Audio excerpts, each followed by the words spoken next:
Whoa!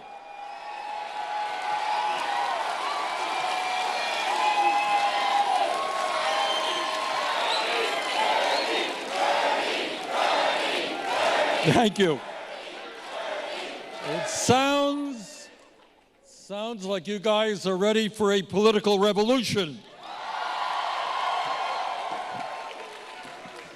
Let me begin by thanking the Sunrise Organization for all of the great work you are doing.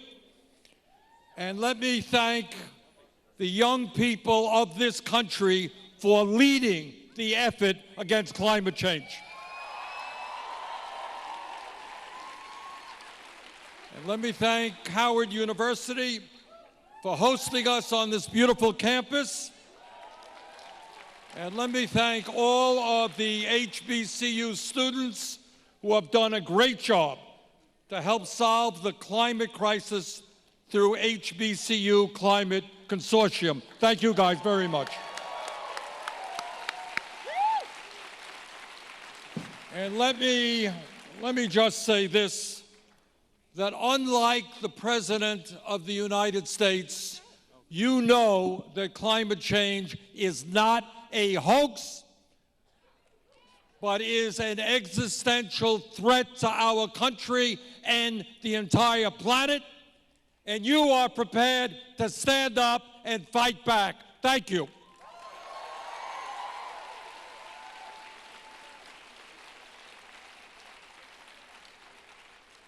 You know, and I know, that the scientific community has been very clear. And that is that if we do not act boldly and aggressively to transform our global energy system away from fossil fuel within the next few years, a very short period of time, there will be irreparable harm done to our planet. And we are united in saying we will not allow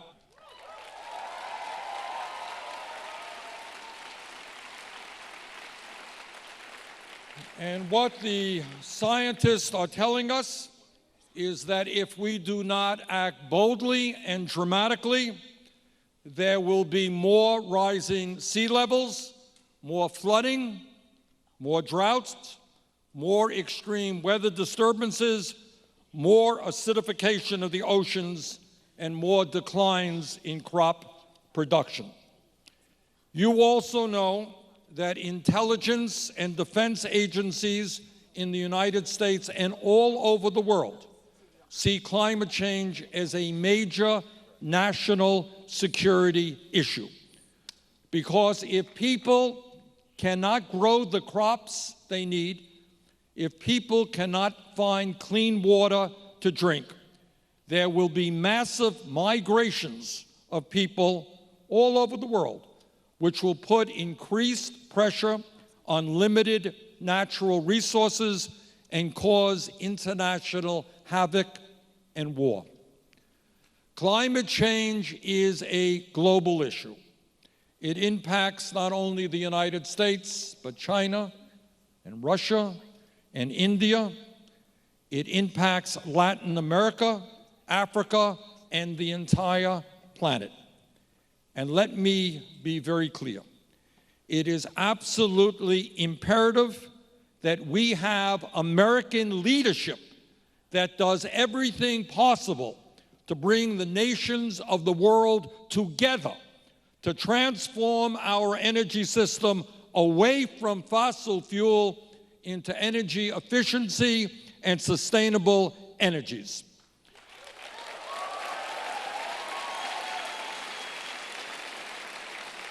And I want you to think about the potential that is out there. Instead of spending well over $1 trillion a year on weapons of destruction,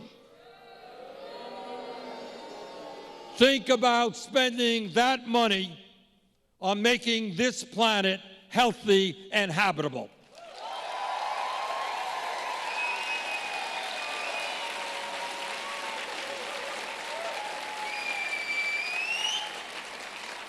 And maybe, just maybe, we might get countries all over the world to give up on their selfish ambitions and understand that bringing the world together to solve this crisis is more important than killing each other.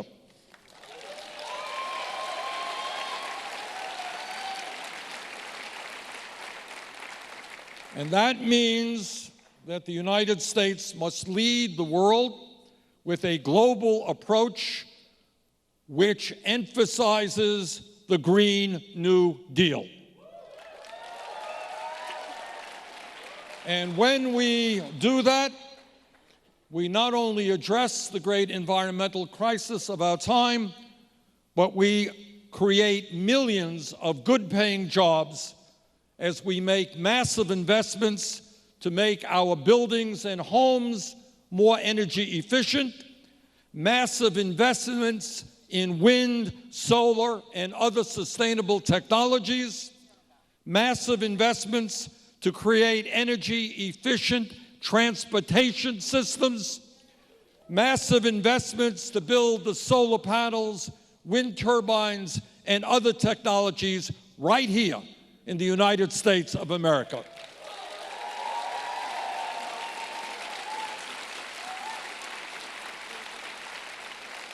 And importantly, as all of you know, the workers in the fossil fuel industry, in the coal mines and on the oil rigs, they are not our enemies. They're working to feed their families.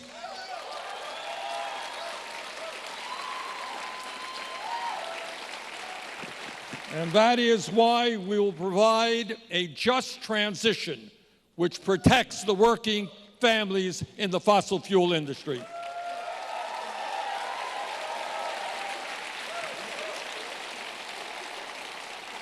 If we are going to be honest about combating climate change, it is necessary for us to understand that we have an overall economy that is rigged and a political system that is corrupt.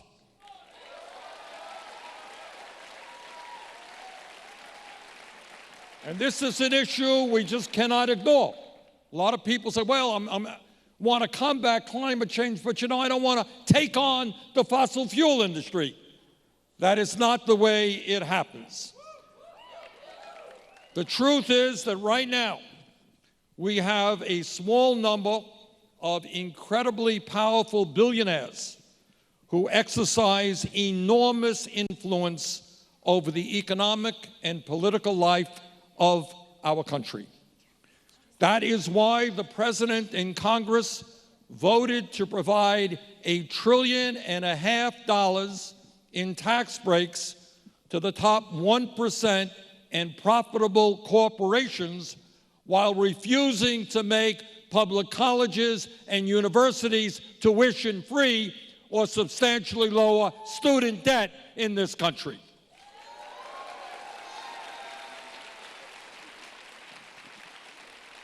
And that is exactly the same thing that is going on with the fossil fuel industry.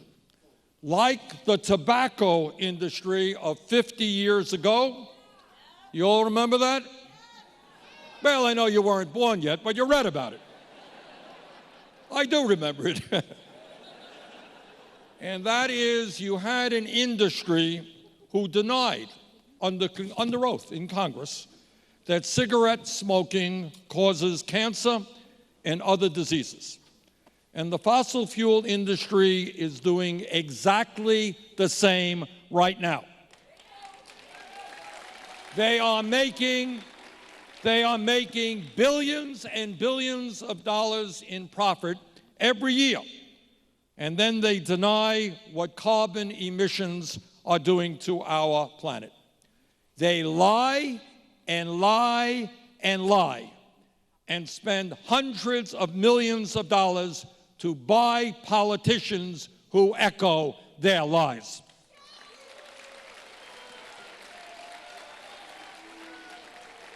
Now, this is what a corrupt political system is about. In the last decade alone, the oil and gas industry has pumped more than $700 million worth of campaign contributions into federal, state, and local elections. During that same period, they spent more than $1.5 billion lobbying Washington. And this is what we are up against. The fossil fuel industry has been well rewarded for their campaign contributions and their lobbying. An IMF report found that direct and indirect subsidies for coal, oil, and gas in the United States reached $649 billion in 2015. Maybe providing massive support, federal support, to an industry that is destroying our planet makes sense to some people, but sure as hell does not make sense to me.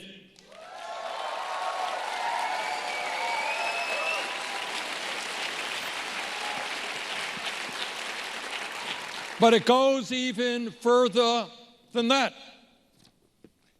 As a result of Trump's tax cuts, nearly half of the Fortune 500 companies that paid zero in federal income taxes last year were in the fossil fuel and utility industry. Let us be as clear as we can be. It is time to end all subsidies and tax breaks for the oil and gas companies.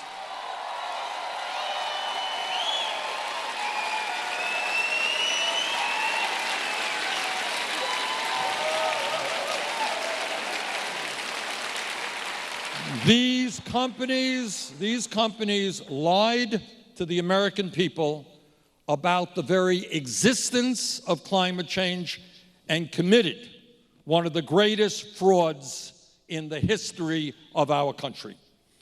Just as the tobacco industry was ultimately forced to pay for the fraud they committed, the fossil fuel industry must be forced to do the same.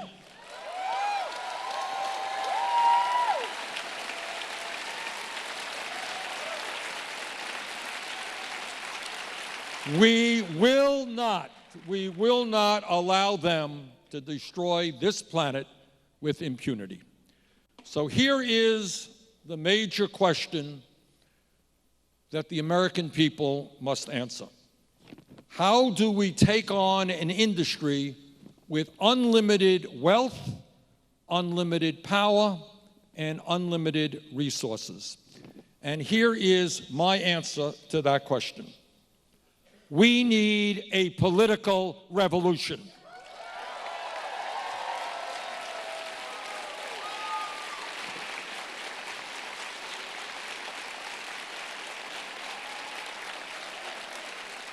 We need millions of people from one end of this country to the other to stand up and fight back to create environmental policy that works for all of us, not just the 1% and their greed.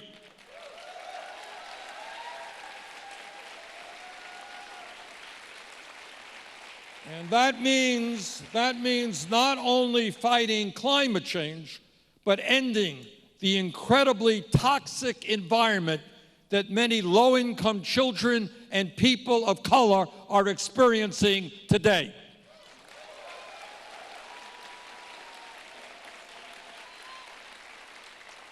No, it is not a radical idea to suggest that clean drinking water and clean air should be the right of all Americans, regardless of their income or the color of their skin.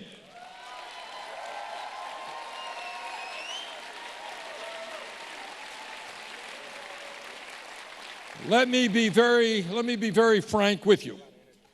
The good news is, and it is very good news, is that your generation is the most progressive generation in American history.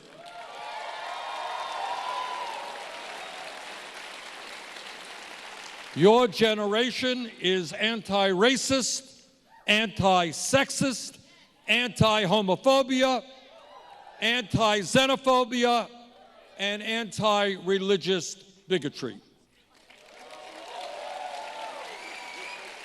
Your generation and Sunrise did not wait for an older generation to invite you to take a seat at the table. You took that seat.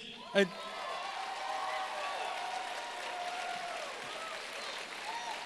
you took that seat and you changed the conversation around climate change. That is the very good news. And you should all be proud of what you stand for and what you have already accomplished. But here is the bad news. The voter turnout for young people in this country, people under 30, is far lower than for older Americans. We would have voted if you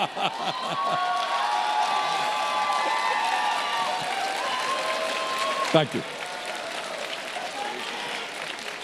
In my view, if younger people voted at the same percentage rate as older people do, we could transform this country regarding climate change and every other important issue.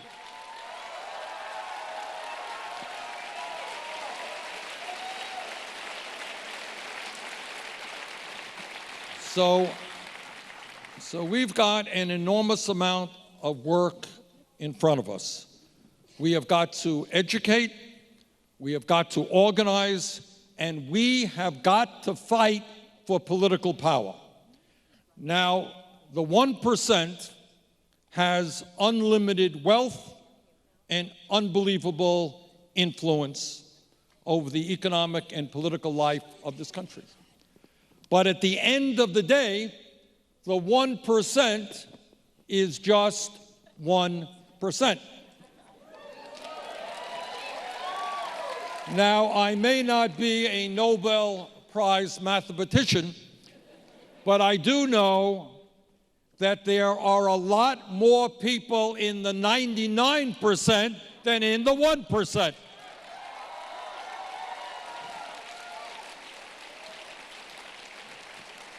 So our job is to bring that 99% together. Our job is to transform our energy system, take on the fossil fuel industry, and save the planet. Thank you all very much.